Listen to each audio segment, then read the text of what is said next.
سلام. علیرضا مسلمی، یک صداساز، یک صداپیشه و یک مقلد صدای حرفه‌ای. خیلی ممنون آقای ریوندی که من دعوت کردید امشب. من عرض سلام دارم خدمت همه دوستان عزیز. امیدوارم برای امشب چی برام آماده کردی؟ آقای ریوندی هرچی شما بگید ما در خدمت شما هستیم. موافق هستی یک کار رو دو نفری با هم بخونی؟ با افتخاره.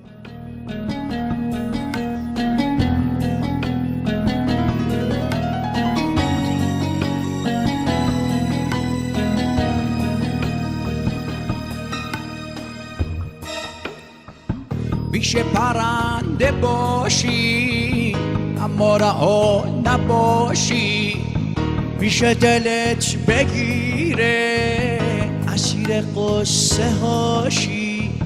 حالا که آسمونم دنیای تازه‌ای نیست، مخی جا بشینی مه گذشته هاشی.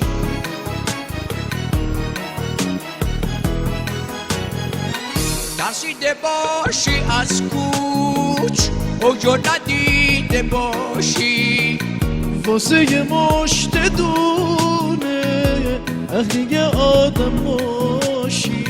تو شایه ها بمونی درگیر سایه هاشی، مفهوم زندگی رو از یاد برده باشی. دلت خواب دوباره از ته دل بخونی، استرس ریزشش غمگین و بی صداشی. 2 3 علی جان خیلی ممنون از اینکه مالی پیشم. مرسی آقای ریوندی عزیزم که وقت من قرار دادی که داشت بیام. بریم.